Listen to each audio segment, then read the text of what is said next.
আসসালামু আলাইকুম। ওয়ালাইকুম আসসালাম। কেমন আছেন? ভালো আছিলাম। এই যে পেঁয়াজ আমদানি করলো কৃষকরা, আমদানি করে বাজারে পেঁয়াজের দাম পাচ্ছে না, ব্যাপক হারে বাজার কমে যাচ্ছে। তার মানে কি এবছর কি আর কৃষকদের ন্যায্য দাম পাওয়া হবে না, নাকি ন্যায্য দাম সামনে পাবে? এই বিষয়গুলো এই বিষয়গুলো আপনারা কিভাবে দেখছেন? ন্যায্য দাম পাবার তার প্রশ্নই আসে না। ন্যায্য দাম পাবার সময় তো ডিসেম্বর মাসেই শেষ করে দিয়েছে, বুঝলেন। ন্যায্য দাম পাবে না, আর ন্যায্য দাম যে পাবে না এটা একেবারে 100% শিওর। আর প্রতিদিন এই যে ডিসেম্বর মাসে দিন বলতে আসে যে পেঁয়াজ দাম পড়ে যাবে, এ পড়তেই আছে, পড়বেই, আরও পড়ে যাবে, বুঝলেন। এখন আমি আপনার কাছে প্রশ্ন করি, আমরা বিদেশি পেঁয়াজ কিনবো কেন, খাবো কেন? এই দেখেন, এই হলি ভারতের নাসিকের পেঁয়াজ, বুঝলেন। এটা 55 টাকা কেজি বিক্রি হচ্ছে। আমরা বাঙালি, আমরা এমন এক খানিওয়ালা, এমন এক ভুক্তা, আমার মতো পাগল বুঝি আর পৃথিবীর কোনো কান্ট্রিত নাই। আমি এমন এক পাগল, এমন এক বুকা, এমন এক বুদ্ধিহীন, এটা খাই 55 টাকা কেজি। এটা ভারতের নাসিকের পেঁয়াজ। আর এইটা ভারত থেকে বীজ দিয়ে এসে আমার দেশে উৎপাদন করেছে। বিঘা প্রতি 125 মণ 20 মণ করে হয়েছে, বুঝলেন।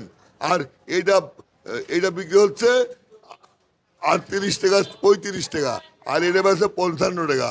আমি এমন এক পাগল, এমন এক ভুক্তা, এমন এক বুকা বাঙালি, আমি এটি 55 টাকা খাই, এটা খাই না, বুঝলেন। এই দুঃখে আর এই অভিমানেই কথা বলার জায়গা নাই। বাংলা পৃথিবীর মধ্যে যত দেশ আছে, সব দেশের চায় সোনার দেশ হলি বাংলাদেশ। সব মাটির চায় সোনার মাটি বাংলাদেশ। সেই মাটিতে এই পেঁয়াজ উৎপাদন হয়েছে। এই পেঁয়াজের স্বাদে গুণে এই পেঁয়াজের চায় শতগুণে ভালো।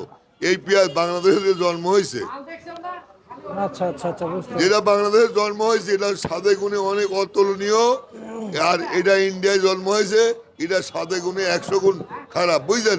তা মানুষ এটি 55 হবে, এটি 38 হবে না, বুঝলেন। আচ্ছা এই আচ্ছা হলি বাঙালি জাতির, বাঙালির অভ্যাস, বুঝলেন। আমি আপনাকে বললাম না, আমার বাড়ি পাবনা ডিস্ট্রিক্টে যে বাড়িতে শুক্তি মাছ রান্না করে, সেই বাড়িতে মিবি দেয় না, বুঝলেন। আর ওই ফেনী, লাকসাম, কুমিল্লা এরা মনে করেন যে ইন্ডিয়ান পেঁয়াজ ছাড়া দেশি পেঁয়াজ খায় না। আচ্ছা এটা আমি পেঁয়াজের পর্ব গেল, বুঝলেন। এইবার দেখেন, এইবার হচ্ছে এইটা হচ্ছে এই অরিজিনাল নাসিক থেকে আমদানি করেছে, বুঝলেন। আর এইটা হচ্ছে আমার দেশি, বুঝলেন। আচ্ছা এটি অরিজিনাল আমার দেশি, এটি দেশি আমার, এটি এটি দেশি, বুঝলেন। জি এটা হচ্ছে 33 টাকা কেজি। আর এটি অরিজিনাল নাসিক থেকে আসছে এলসি হয়ে। এটা 55 টাকা কেজি, 52 টাকা কেজি, বুঝলেন। আর এটা হচ্ছে 33 টাকা 34 টাকা কেজি। এর কালার দেখেন কত সুন্দর, আর এই সুস্বাদ, গুণগত মান অনেক ভালো। আর এটা দেখেন ইন্ডিয়ান নাসিকের পেঁয়াজ, মহারাষ্ট্র নাসিক আছে না, সেখানকার পেঁয়াজ। এটা হচ্ছে রং কালো, খাইতে সুস্বাদ না। 8 ঘন্টা পর তরকারি টক হয়ে যায়, 9 ঘন্টা পর তরকারি কালো হয়ে যায়। আর এটা বাংলাদেশি পেঁয়াজ 16 ঘন্টা অটুট থাকে, তরকারি কালো হয় না, তরকারি তো টক হয় না, বুঝলেন। এই হলি পেঁয়াজের বৈশিষ্ট্য। এটা হলি তার, এটা হলি 5 cm। আর এই বাংলাদেশের পেঁয়াজও 5 cm, বুঝলেন। মোটা তো একই জিনিস, একই মোটা, ছোট বড় নাই। এটা পেঁয়াজের সাবজেক্ট গেল। এই দেখেন 5 cm রসুন চায় না, বুঝলেন। আর 4 cm রসুন বাংলাদেশের, বুঝলেন। এই 5 cm রসুন 140 টাকা দর, বুঝলেন। এর মধ্যে আটিকলার গাছের রস চেনেন, এই আটিকলা গাছের রসের মতো এর গুণগত মান। আর এটা হলে সোনার মাটিতে সোনা ফলাইছে বাংলাদেশে, বুঝলেন। এই এই সোনা ফলানোর জন্য এটা হচ্ছে খালি 60 টাকা কেজি। এটা 1 পোয়া দিলে তরকারিতে সুস্বাদ বয়ে আনবে, এটা 3 পোয়া দিলেও আসবে না। এটা 130 টাকা কেজি, আর এটা শুধু 60-65 টাকা কেজি, বুঝলেন। এই তো আমরা বাঙালি, 17 কোটি বাঙালি এই জিনিস খাই। আর এইটা খায় না, বুঝলেন। এইটাই বড় আফসোসের কথা, বড় অভিমানের কথা, ইচ্ছা দুঃখের কোনো কথা থাকতে পারে না। আচ্ছা আচ্ছা আচ্ছা, বুঝতে পারছি। তা চায়না রসুন কত চলছে বাজারে? চায়না রসুন 130 টাকা থেকে 140 টাকা।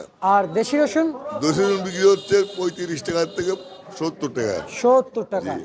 আচ্ছা, আর আলু কত চলছে? আলু বিক্রি হচ্ছে 7 আলু 7 টাকা, আর একটু মোটা আলুটা বিক্রি হচ্ছে 11 টাকা 12 টাকা। আচ্ছা, আর হচ্ছে যাই আদা আদা বিক্রি হচ্ছে 105 টাকাতে 7 টাকা, আর চায়না বিক্রি হচ্ছে 115 টাকাতে 25 টাকা। এই যে পেঁয়াজ আলু নিয়ে কথা বলছেন, সার বিষ কীটনাশকের শুনেন, বিষয়গুলো কোনো জিনিসের অভাব নাই এখন আর দেশে।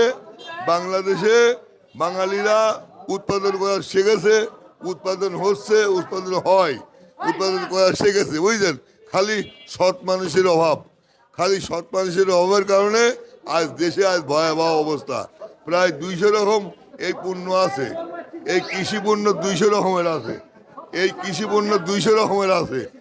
এই আম, কাঁঠাল, লিচু, জাম, পেয়ারা, বুঝলেন, এরকম 200 রকমের পণ্য আছে।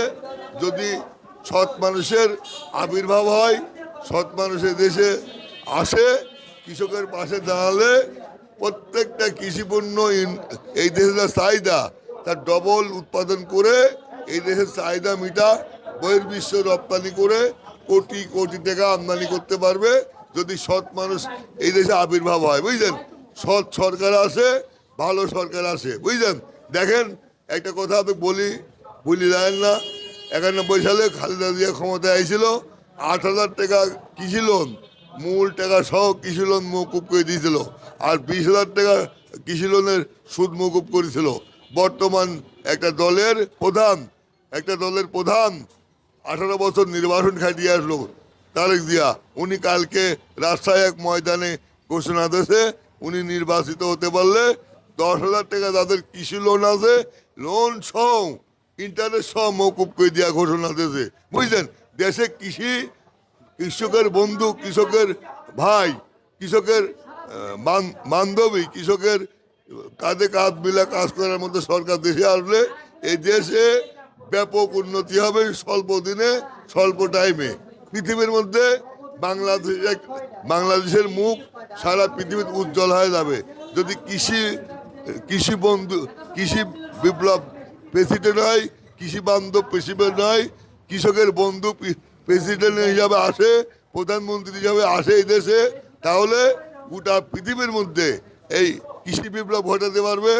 এবং এই দেশের কৃষি বিপ্লব ঘটা গোটা বিশ্বের দরবারে বাংলার মুখ তুলে ধরবে, এবং কোটি কোটি ডলার বহির্বিশ্বতে এই দেশে আমদানি করে এই দেশের ডেভেলপ হবে, কৃষকের ডেভেলপ হবে। আজকে কৃষকেরা পেঁয়াজ বিক্রি করে বাড়ি যেতে পারতেছে না, দেনার দায়ে। আজকে তেলের দোকানে দেনা, সারের দোকানে দেনা, ব্যাংকে দেনা, জমি লোক নিলেছে সেখানে দেনা, আত্মীয় স্বজনের লোক নিলে সেটা দেনা। আজ পেঁয়াজ বিক্রি করে নিজের বাড়িতে না যায়, অন্য বাড়ি যায় আশ্রয় নিচ্ছে। এমন ভয়াবহ অবস্থায় পেঁয়াজের কৃষক আর এই আলুর কৃষক, বুঝলেন। আলুর কৃষকের উপর আর পেঁয়াজের কৃষকের উপরে যে কালো মেঘ লাগেছে, এই মেঘ ভয়াবহ মেঘ, বুঝলেন। এই গোটা আলুর কৃষক আর পেঁয়াজের কৃষক এক ভয়াবহ দুর্যোগের মধ্যে অবস্থান করতেছে।